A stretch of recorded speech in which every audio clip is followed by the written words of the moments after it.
Halo kawan-kawan, selamat datang di Engineer Walkthrough. Oke, jadi dalam channel ini kita akan sama-sama belajar untuk meningkatkan kemampuan kita sebagai seorang engineer. Oke, jadi dalam kesempatan ini kita akan sama-sama belajar sebuah aplikasi yang sekarang sedang cukup booming yang bernama Tekla Structures. Dalam tutorial ini saya menggunakan Tekla Structures edisi 2022. Nah, seperti yang kita lihat bersama, ini adalah interface awal ketika kita baru saja membuka aplikasi. Kita akan disajikan dengan tampilan sebuah grid. Nah, ini bagi rekan-rekan engineer pasti sudah tahu nih, grid itu apa. Jadi, grid itu merupakan suatu sistem garis dan titik untuk menjadi acuan dalam menentukan posisi elemen struktur. Nah, elemen struktur yang biasanya ditentukan adalah untuk posisi kolom ataupun balok. Dalam Tekla Structure, lembar kerja utama itu berupa grid seperti ini. Ya, ada sebuah grid. Nah, seperti yang kita pahami bersama juga, pembuatan grid ini bergantung kepada kebutuhan ruang yang akan kita modelkan atau yang akan kita rancang. Langsung saja kita mulai bagaimana cara untuk setting grid pada aplikasi Tekla Structure. Nah, untuk memudahkan latihan kita, di sini saya sudah siapkan sebuah panduan untuk grid yang akan sama-sama kita buat.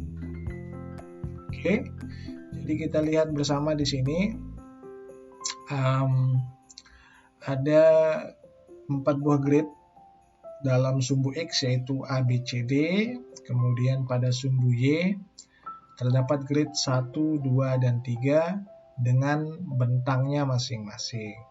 Nah, kemudian grid ini akan kita modelkan dalam Tekla Structure tersebut. Oke, untuk menentukan settingan grid berdasarkan modul yang sudah kita lihat bersama ini, maka yang harus kita lakukan adalah mengklik garis grid dimanapun. Oke, mau di sini oke, boleh, mau di sini boleh, mau di sini juga boleh. Nah, semua bisa ya, mau klik dimanapun bisa. Nah, ketika kawan-kawan sudah klik, maka di sebelah kanan akan muncul properties dari grid itu sendiri. Nah, di sini dalam properties ada beberapa hal yang perlu kita perhatikan. Yang pertama, koordinat dan label. Nah, untuk menentukan jarak antara setiap grid pada masing-masing sumbu, di sini sudah diberikan angka-angka dalam satuan milimeter. Nah, seperti yang kita ketahui bersama sebelumnya, bahwa grid A, B, C, D itu memiliki jarak yang sama, yaitu 5 meter atau 5000 mm. Oke, untuk mengisi identitas dari sumbu X, karena memang jarak grid A, B, C, D itu memiliki jarak yang sama ya, maka kita bisa melakukannya dengan 2 cara. Cara yang pertama yaitu dengan menginput masing-masing jarak antar grid. Oke, kita ketahui bahwa terdapat 4 buah grid. Dengan begitu secara tidak langsung juga akan terdapat 3 buah batang dengan bentang 5 meter kemudian kita spasikan, spasi, kemudian modify. Nah, maka grid akan berubah sesuai dengan bentang yang sudah kita setting di sini. Oke. Jadi kalau kita lihat di sini, dikarenakan jaraknya itu sama antara A, B, C, D, sistem otomatis membuat identitas dari sumbu X menjadi 3 kali 5000, yang artinya adalah 3 buah segmen tersebut memiliki bentang 5000 mili ataupun 5 meter. Nah, apakah kita bisa menginput dengan cara yang sama berdasarkan sistem? Bisa. Tinggal kita input saja berapa jumlah batangnya, 3, kita kalikan dengan jaraknya. Artinya di sini ada 3 buah segmen dengan bentang 5000 mili atau 5000 meter. Oke, selanjutnya sumbu Y. Nah, sumbu Y di sini seperti yang sudah kita lihat. Oke, kita cek lagi ya. Nah, ini terdapat 3 buah grid. 3 buah grid. Kemudian dari 3 buah grid tersebut menghasilkan 2 buah batang dengan bentang 4000 mili atau 4 meter. Maka di sini kita buat menjadi 2 kali 4000. Oke, kita modify. Ya, ini sudah sesuai dengan apa yang ada dalam modul. Namun di sini untuk label D itu belum muncul. Nah, ketika memang label di sini belum muncul, maka kita bisa memeriksanya dalam properties bagian label. Nah, di sini kan hanya sampai C, sehingga perlu ditambahkan label D. Nah, kemudian pada sumbu Y, label yang dibutuhkan itu hanya 1, 2, 3 saja. Namun di sini tertera sampai 4 ya. Nah, ini mau dibiarkan saja boleh, mau dikurangi juga boleh. Nah, selanjutnya kita modify. Nah, oke kawan-kawan, sudah mirip dengan modul yang kita acu. Nah, kawan-kawan silahkan perhatikan garis hijau. Garis hijau ini merupakan lembar kerja dari Tekla Structure. Kita lihat bahwa grid kita ini berada di luar garis tersebut. Nah, maka untuk membuat grid ini berada dalam lembar kerja ini, kita bisa klik kanan di luar ya. Kemudian pilih Fit Work Area to Entire Model. Nah, maka secara otomatis grid kita sudah berada dalam lembar kerja Tekla Structure. Oke, jadi kita sudah membuat grid berdasarkan sumbu XY.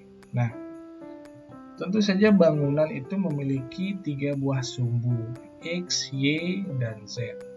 Nah, sumbu X dan sumbu Y itu biasanya ditentukan berdasarkan kebutuhan luasan ruangan.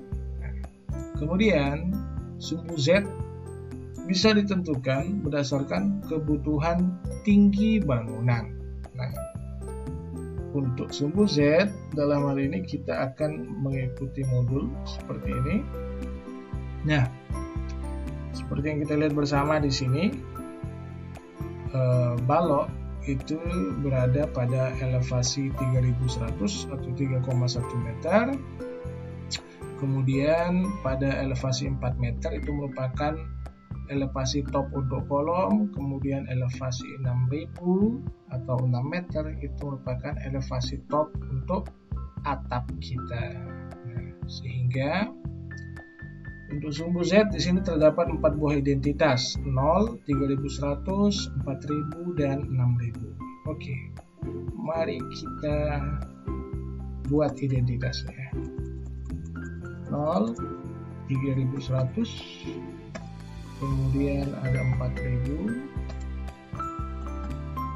6000. Oke, jadi untuk pemisah untuk masing-masing identitas itu kita gunakan spasi ya.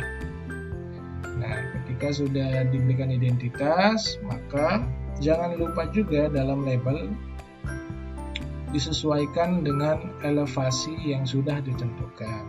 Nah, di sana sudah plus 0, berarti plus 3100, kemudian di sini plus 4000, spasi lagi plus 6000. Jangan lupa modify ya. Modify itu artinya kita sudah mengaplikasikan apa yang sudah kita tentukan. Modify. Yeah. Nah, lalu bagaimana cara mengetahui apakah sumbu Z kita ini sudah terbuat atau tidak? Oke, selanjutnya kita akan membuat view. View yang dimaksud di sini adalah titik tinjau atau acuan kerja berdasarkan grade maupun elevasi yang sudah kita buat. Nah, kalau kita klik di pojok kanan, di sini ada window. Nah, ada list ya, view list. View yang ada di sini hanya satu view saja, yaitu view 3 dimensi. Nah, view yang akan kita buat itu tujuannya untuk mempermudah pekerjaan kita dalam mendesain dari berbagai titik tinjau. Nah, kalau teman-teman pernah belajar AutoCAD, di sana ada yang namanya tampak depan, tampak belakang, tampak samping kiri, tampak samping kanan. Nah, kurang lebih akan menjadi seperti itu. Oke, cara membuat view, maka silahkan klik view. Ya, di sini dalam toolbar ada view. Kemudian di sini ada view, new view. Nah, dalam new view silahkan klik along grid lines. Nah, tidak ada yang perlu disetting, silahkan langsung create saja, klik create.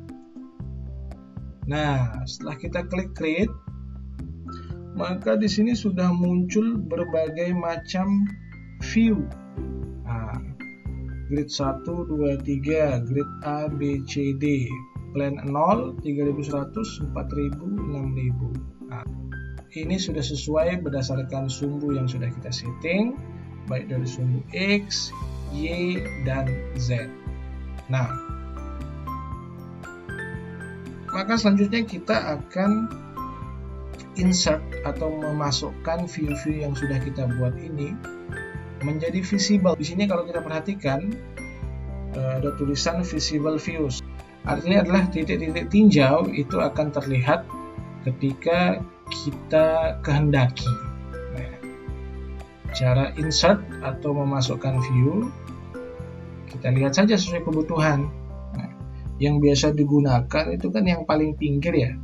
Berarti di sini ada grid 1, kemudian ada grid 3, ada grid A, ada grid apa lagi? Grid D.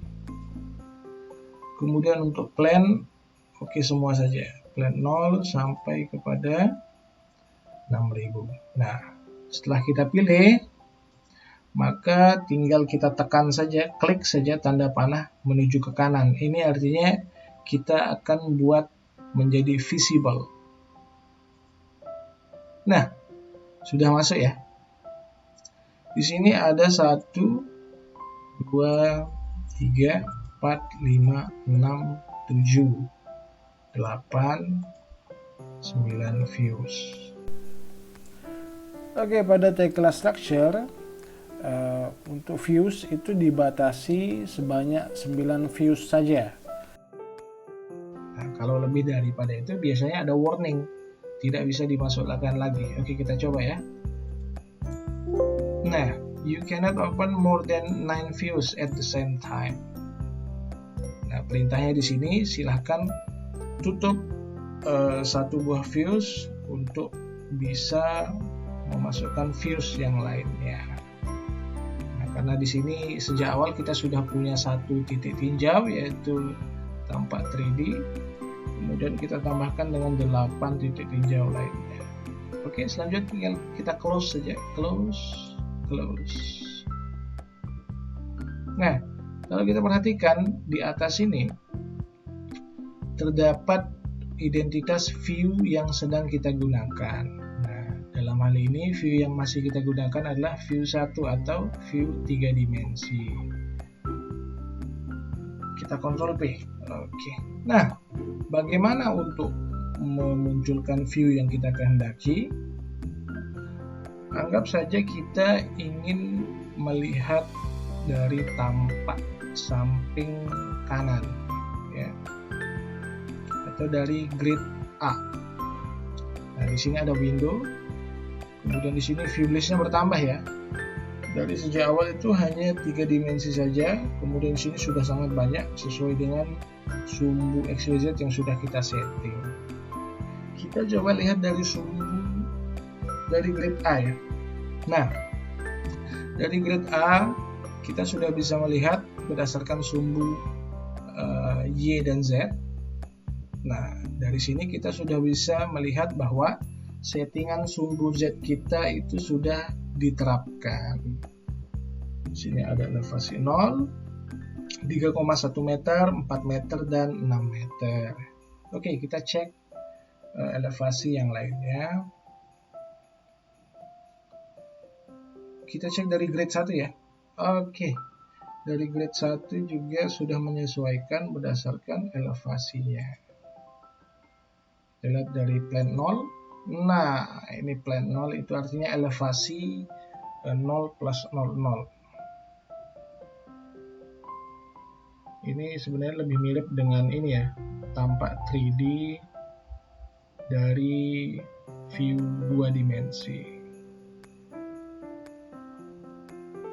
Oke, kalau kita lihat dari sini, maka plan 0 itu sejajar dengan sumbu XY-nya ya, sumbu XZ. Nah, sekarang coba kita lihat plan 3100. Nah, sekarang sudah berbeda kawan-kawan. Tidak lagi selevel dengan sumbu XYZ ataupun titik 0. Nah, kalau kita naikkan lagi 4000, makin naik lagi tuh. Sumbu 4000, kita lihat. Iya, makin tinggi dia. 6000. Oke, untuk rotate view dalam bentuk 3 dimensi kita bisa lakukan dengan tekan Ctrl, kemudian tekan scroll. Oke. Maka kita selanjutnya bisa memutar sesuai dengan keinginan kita. Oke, demikian pembahasan kita kali ini. Untuk selanjutnya kita akan sama-sama belajar memodelkan fondasi pada struktur bangunan pada Tekla Structure. Jika kalian suka video ini, silahkan di subscribe, kemudian like. Kalian juga bisa tulis di kolom komentar untuk aplikasi-aplikasi yang sekiranya sangat bermanfaat untuk kita pelajari bersama-sama. Oke, sampai jumpa lagi. Salam Engineer.